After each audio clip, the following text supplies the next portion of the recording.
Olá, amigos do site Notícias Agrícolas, eu sou Frederico Olive e voltamos para falar de agricultura sustentável. Hoje quem vai trazer informações sobre esse tema é o produtor rural Luiz Pradella. Ele fala lá de Luiz Eduardo Magalhães, no oeste da Bahia.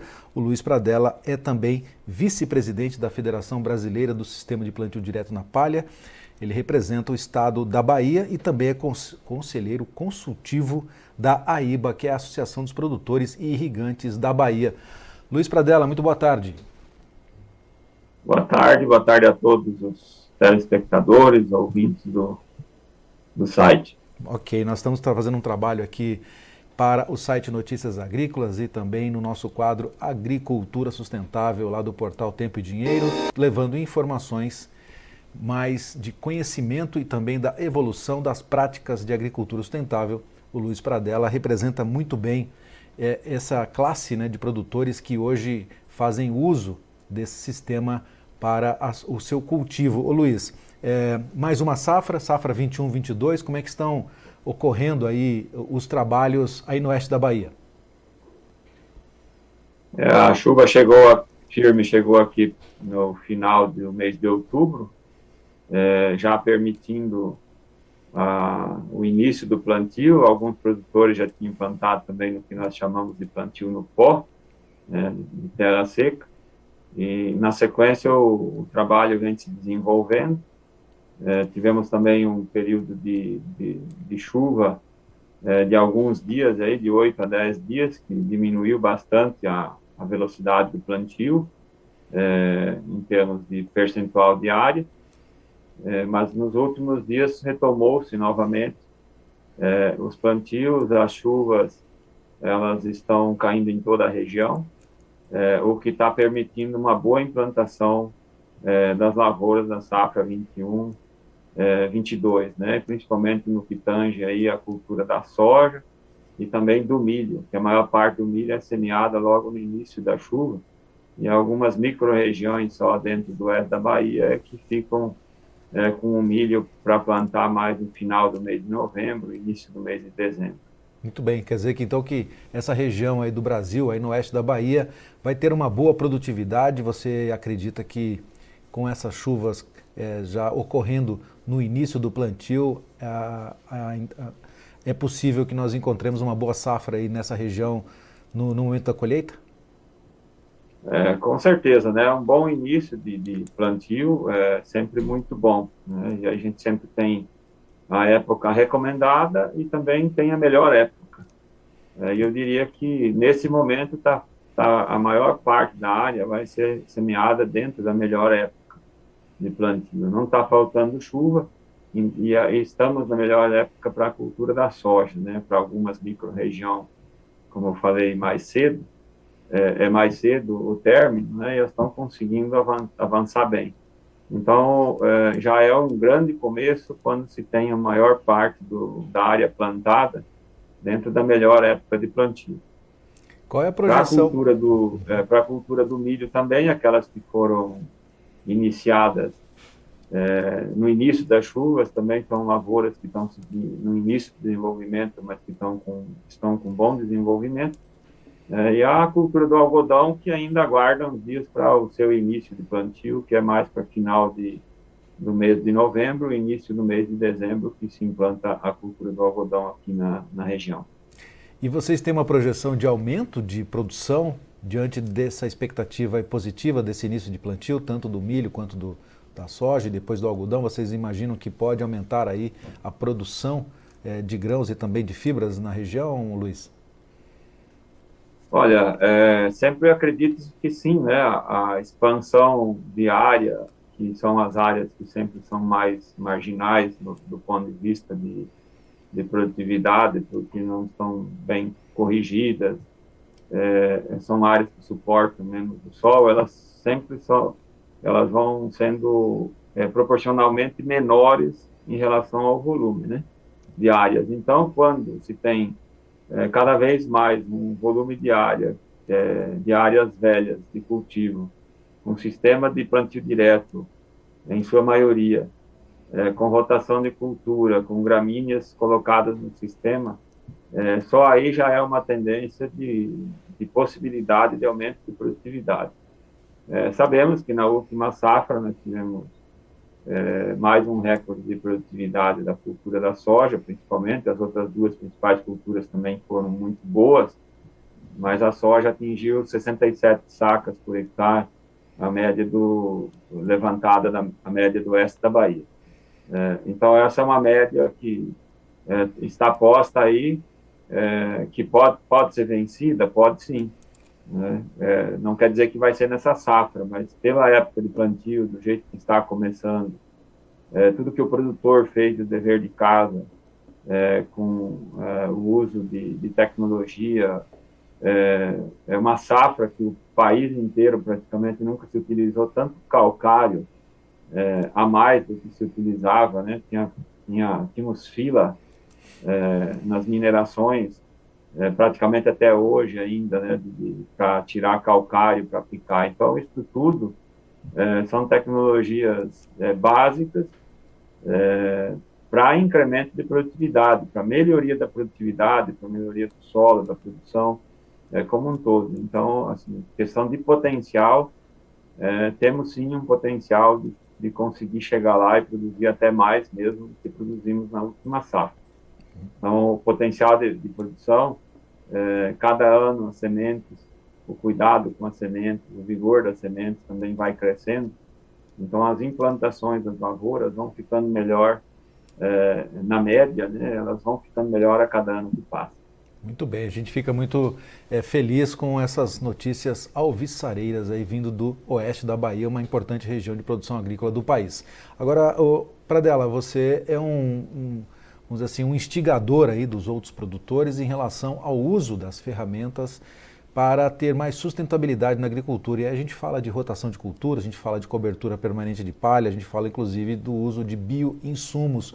Como é que você está acompanhando, né, o engajamento dos agricultores dessa região para que eles sejam cada vez mais sustentáveis dentro dessas premissas, né, que as ferramentas do plantio direto e também da agricultura sustentável eles exigem, né, para que você tenha aí essa agricultura que a gente chama moderna, né, regenerativa. Como é que você está trabalhando com isso aí na região, Luiz? Então, a questão das boas práticas, né, vamos dizer assim, são várias delas. O plantio direto, que já completou, né, passou aí dos seus 50 anos de existência no Brasil e que na América Latina, praticamente, que iniciou no Brasil, com alguns pioneiros. É uma das ferramentas, a pedra angular aí para dar o início às boas práticas, porque há um menor revolvimento de solo, né, praticamente somente na linha de plantio. Em muitos casos se consegue aí o que chamamos de plantio invisível. Então, é o grande começo de um bom sistema. Que o solo bom é aquele solo que vê pouco o sol. Né? Esse é o melhor solo. Por quê? Porque ele está coberto de palha o ano inteiro, ele está com raízes. E aí vem a rotação de cultura, que é um pilar do plantio direto. Rotacionar culturas para melhorar a questão dos resultados, para com isso produzir mais volume, quantidade, diversidade de micro-organismos. Enfim, você manter o solo coberto, rotação de cultura e semeadura direta, você tem aí um sistema de plantio direto. Agora, na sequência, e já há alguns anos, vem se trabalhando com biológicos de solo, né, muitos micro-organismos de solo e também na parte aérea das plantas, para o manejo vegetativo. E agora vem aí o plano, né, dos bioinsumos do governo federal. Isso realmente vai ser aí uma revolução, novamente, no pós-agricultura verde. Essa agricultura dos bioinsumos, onde vai os biológicos, vem aí os pós de rocha, que está sendo trabalhado ainda no início, mas já com uma determinada quantidade, onde o Brasil tem aí uma quantidade de subsolo, de solos aí com esses remineralizadores em grande quantidade.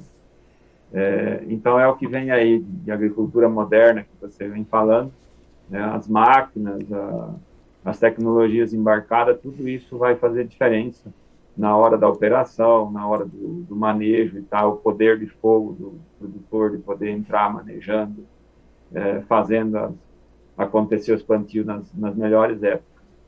Mas de nada disso resolve se não tivermos um solo bem preparado, bem corrigido do ponto de vista tanto químico, físico, biológico, para que realmente tenha aí um bom berço para as culturas e que realmente entregue produtividade, né? Porque, como nós falamos, nós podemos atingir uma nova máxima de produtividade, a depender do clima, a depender das tecnologias, mas a propriedade ela é econômica. Se ela não for econômica, ela fecha as portas.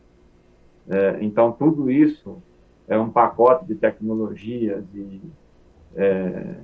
de utilizações para se chegar nesse limite. Então, vem aí poderia se dizer aí uma agricultura 5.0 também, do ponto de vista dos biológicos, que é dar aquela turbinada na qualidade do solo, enfim, na preservação da água, na infiltração de toda a água da chuva que cai, infiltrar na lavoura, a fim de armazenar ela para realmente ali na frente entregar uma excelente produtividade. Muito bem. E você vem acompanhando isso de perto aí no oeste da Bahia. É possível nós afirmarmos que o aumento de produtividade está relacionado a essas boas práticas, Luiz? Com certeza. Se começa, por exemplo, se tem um plantio convencional e tem uma chuva forte próximo do plantio, durante ou enfim, logo após, aí, durante o período de plantio, normalmente não se tem aí uma estabilização, uma implantação perfeita de lavoura em relação ao que se tem num sistema de plantio direto, onde se realmente implanta a lavoura com a água disponível no solo, até uns bons dias após uma chuva, fazendo com que aquela planta, além de emergir com qualidade, com o sol ali para facilitar a emergência dela, tem toda uma questão de qualidade de raízes, de um solo mais arejado, porque os micro-organismos também fazem parte dessa descompactação do solo, dessa vida no solo, de arejar esse solo. E a planta precisa disso, né? Assim como nós precisamos de um bom ar para respirar, a planta também precisa disso. Então, não há dúvida que as boas práticas vêm incrementando na média dos anos, com certeza, aí um percentual, e principalmente estabilidade, né? Essa palavra ela tem que estar em todos os sentidos, né? Não só na questão da média de produtividade ser estável ao longo dos anos. Tem um desvio, quanto menor o desvio da mínima produtividade para a máxima produtividade, melhor, né? Porque todo ano é importante ter colheita, porque todo ano precisa de caixa. E dessa forma a estabilidade de produtividade leva sempre o produtor ter que vender lá no final da safra. Enfim, então as boas práticas elas vêm de encontro a uma melhor produção, a uma qualidade de produtividade melhor, a um menor número de doenças, né, com o acréscimo dos de todos esses micro-organismos que estão sendo, e vai aumentar muito a utilização disso à medida que com o tempo, vamos diminuir a utilização dos produtos químicos, né? Não quer dizer que nós vamos deixar de utilizar, mas tem que chegar ao ponto de ser igual à farmácia. Se precisarmos, tem que ir à farmácia, tem que ir ao médico e tem que usar alguma coisa momentânea ali, e no seguir temos que nos alimentar bem para estar saudáveis. Muito bem. Ô Luiz, você participou como convidado de um evento realizado pela, eu imagino, Associação de Agricultores lá da Argentina, para você comentar como é que foi, quais são as boas práticas de sustentabilidade na cadeia da soja. Quais foram os resumos, né, das discussões que você pôde observar desse evento na Argentina, e como é que os produtores lá da Argentina estão entendendo a implementação dessas ferramentas de agricultura sustentável nas lavouras lá dessa área da Argentina? Então, participamos aí a convite da APRESID, que é a Associação do Plantio Direto da Argentina, há umas 2 semanas atrás, de um evento de forma online, e o convite era mostrar as boas práticas implementadas no oeste da Bahia para aquela associação. Então, levamos essa questão do plantio direto, os projetos todos que temos aqui, inclusive de identificação, recuperação de nascentes, que temos um programa bastante forte aqui da AIBA e ABAPA, que inclusive rendeu um prêmio da ANA neste ano, né, que é a Agência Nacional de Água, pelo excelente trabalho desenvolvido para as comunidades nesse quesito. Entre tantos outros projetos aqui, que já é uma apresentação, falar só dos projetos que temos aqui do ponto de vista de sustentabilidade, de acompanhamento quanto a incêndios, dos projetos sociais que temos fundo juntamente com instituições financeiras, que é o caso do BNB, já há alguns anos, e agora recentemente assinado também um fundo com o Banco Cooperativo Sicredi, que também atua aqui na região oeste, para levar melhores condições para as associações de pais de deficientes, de escolas, de escola de música, de escola de futebol, sempre tentando trazer as pessoas para junto, para poder fazer com que a região toda se desenvolva. Então, foi essa mensagem que a gente levou do que se faz aqui, do que os produtores de forma organizada fazem aqui no oeste da Bahia, para eles, e eles ficaram muito felizes de ver essa iniciativa tão grande que existe na região oeste da Bahia e que cada ano mais cresce e que tem cada vez mais visibilidade do que se faz aqui. A preocupação deles quando ouviram principalmente que o Brasil precisa preservar em forma de reserva legal, coisa que é o único país do mundo que tem código florestal é o Brasil, né, que preserva áreas nobres, reserva áreas que poderiam ser nobres à produção para simplesmente funcionar como reserva aí, e que não é só por causa dos produtores, é uma reserva que está na conta dos produtores, alguns bilhões de dólares, né, no Brasil, que é cedido pelos produtores aí para o bem da sociedade. Então, isso sempre chama a atenção de todos os que de fora ouvem que essas áreas são preservadas para isso.